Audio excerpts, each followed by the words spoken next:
জয়নাল মিয়া পান খাইবে নাকি একটা? পানা তো আর করি নাই চেয়ারম্যান। দাও পরে একটা পান দিয়ে আসো।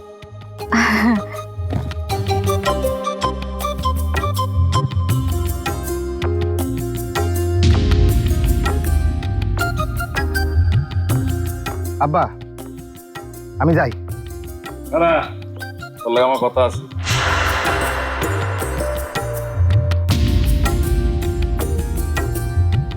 এই না তুমি একটু খাও।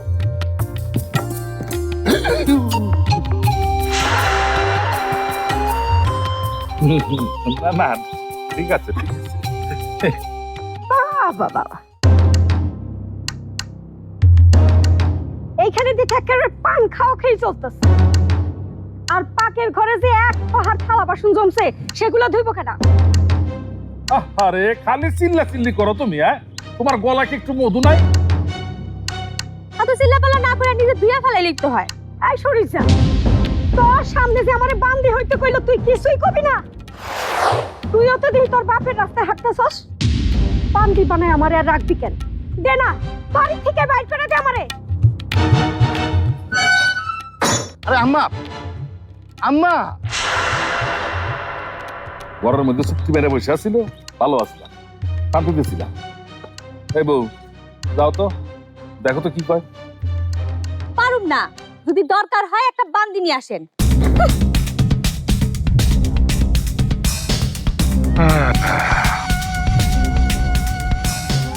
বুঝলা যায় না, ভাইয়া মানুষ বড়ই আছে, এই বালা এই খারাপ। কথাটা সত্যি, তা করে বুঝতে বুঝতেই তো এক জীবন লাগে। হ্যাঁ এখানে আবার ওই সুলতান মিয়া কি ফোন দিয়ে আটটাছে কে জানে। মানে আপনাকে কি একটা কথা বলতে পারি? না। একটা কথা বলতে দিলে কি এমন ক্ষতি হয়? আমার কথা কইতেছেন আপনি? আপনি যে তখন ধাক্কা দিয়ে দরজাটা খুলে ফেলবেন আমি বুঝতেই পারিনি। আমার কথা কোন? সরি।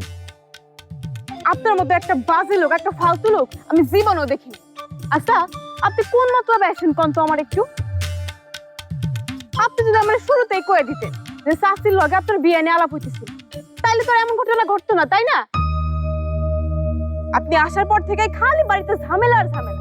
উফ, আপনি জানতো যান, আপনার লগে আমি কোথাও যাব না। আচ্ছা ঠিক আছে, কিন্তু আমি কোন দিকে যাব? গ্রামটা তো ছোট না।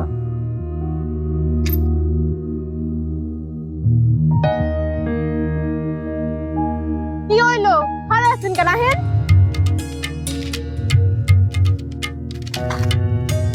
শুনেন, সকালে যে ঘটনা ঘটছে সেটা আমি ভুলে যাবো, আপনিও ভুলে যাবেন।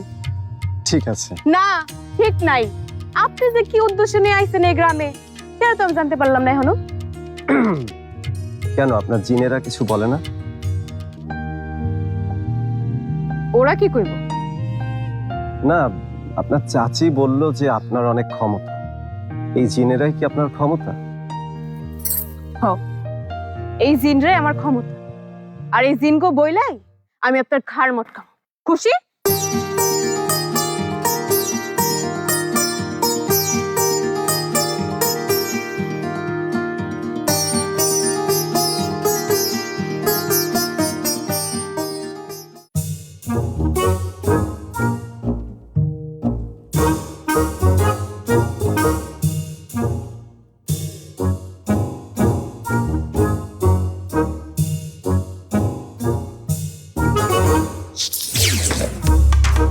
আম্মা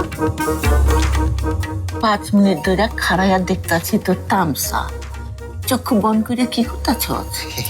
ওই ধ্যান করছিলাম আম্মা। এইসব ধ্যান ফ্যান না কইরা বাপের লগে তো তেলের ফ্যাক্টরিতে গিয়ে বইতে পারো।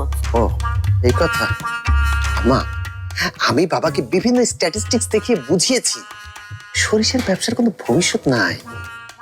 আমাদের দেশের মাস পিপল ওই মানে ভর্তা ছাড়া সরিষার তেল আর কোথাও ব্যবহারই করে না। ভবিষ্যৎ তাহলে কি আছে তোর এই ধ্যানে? হ্যাঁ মা, হ্যাঁ, পৃথিবীর বড় বড় জ্ঞানী মানুষরা সবাই মনকে শান্ত করার জন্য ধ্যান করতে বলেছে। এতে মন যখন ঠান্ডা এবং শান্ত হয় তখন নতুন নতুন আইডিয়া এবং নতুন নতুন চিন্তা মাথায় আসে। আইছে কোনো আইডিয়া মাথায়?